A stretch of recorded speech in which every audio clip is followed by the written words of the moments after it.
Right ఇక హైదరాబాద్లోని నార్సింగి ప్రభుత్వ భూమి కబ్జాకు ప్రయత్నించినటువంటి నిందితుల ఇళ్లలో సోదాలు జరుగుతున్నాయి. సర్వే నంబర్ 18లో ఉన్నటువంటి ప్రభుత్వ భూమిని కబ్జా చేసేందుకు ముగ్గురు వ్యక్తులు ప్రయత్నించారు. నకిలీ జీవోలు సృష్టించి తమకు ప్రభుత్వ భూమి కేటాయించిందంటూ కూడా తప్పుడు ప్రచారం చేశారు. హైకోర్టులోనూ తప్పుడు కేసులు ఫైల్ చేశారు నిందితులు. హైకోర్టులో కేసు డిస్మిస్ కావడంతో ఫేక్ జీవోలు సృష్టించినట్టుగా తెలుస్తోంది. వేణుగోపాల్ గౌడ్, నిమ్మల భాగస్వామి గౌడ్, అలాగే నిమ్మల రాజేష్ గౌడ్లపై కూడా నార్సింగి పిఎస్లో తహసీల్దార్ ఫిర్యాదు చేశారు. ఇక ఫేక్ జీవోల సృష్టిపై ప్రభుత్వం సీరియస్గా ఉంది. కోర్టు నుండి సెర్చ్ వారెంట్ రావడంతో నిందితుల ఇళ్లలో నార్సింగి పోలీసులు సోదాలు చేస్తున్నారు.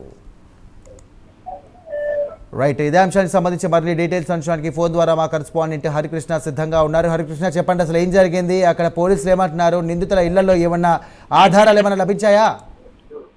Thank you Sai.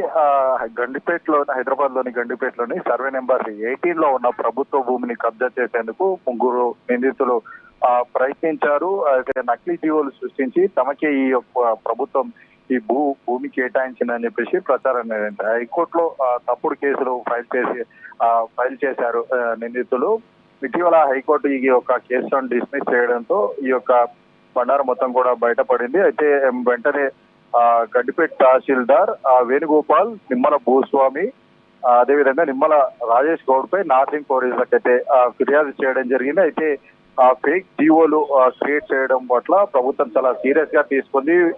కోర్టు నుండి సర్చ్ వారెంట్ లో నిందితుల ఇంట్లో పోలీసులు అయితే సోదాలు నిర్వహిస్తున్నారు. ప్రస్తుతం గండిపేట విలేజ్ లో కూడా ఈ యొక్క సోదాలు అనేవి కొనసాగుతున్నాయి. అయితే ఈ యొక్క ఫేక్ జీవోలు క్రియేట్ చేయడం పట్ల ప్రభుత్వం చాలా సీరియస్ గా తీసుకుంది. వెంటనే ఎక్కడ ఉన్నా సరే నిందితుల్ని అరెస్ట్ చేయాలంటూ కూడా పోలీసులకు ఆదేశాలు అయితే జారీ చేయబడ్డాయి. ఇట్లాంటి ప్రభుత్వ జీవోలు ఫేక్ క్రియేట్ చేయడం పట్ల చాలా సీరియస్ గా ప్రభుత్వం ఉన్న నేపథ్యంలో కూడా వెంటనే వీళ్ళందరూ కూడా అరెస్ట్ చేయాలంటూ కూడా అటు కోర్టు నుంచి సర్చ్ వారెంట్ కూడా వచ్చిన నేపథ్యంలో కూడా నార్సింగ్ పోలీసులంతా కూడా గండిపేట్ విలేజ్ లోను, అదేవిధంగా ముగ్గురు నిందితుల ఇంట్లో కూడా ఒక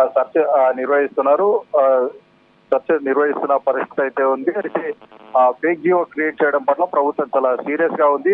పోలీసులు భారీగా ఈ యొక్క గండిపేట్ విలేజ్ లోను, అదేవిధంగా నిందితులకు సంబంధించిన ఇళ్లలో కూడా సోదాలు నిర్వహిస్తారు. ఇదే కాకుండా ప్రభుత్వ భూమికి సంబంధించి అంటే ఈ యొక్క ఫేక్ జియోలే కాకుండా మిగతా ఏమైనా ఫేక్ చేశారా, గతంలో ఏదైనా ఇట్లాంటి సందర్భాలు కూడా జరిగాయన్న దానిపైన పోలీసులు అయితే ఆరా తీస్తున్న పరిస్థితి. ప్రస్తుతం సర్చింగ్ కొనసాగుతుంది.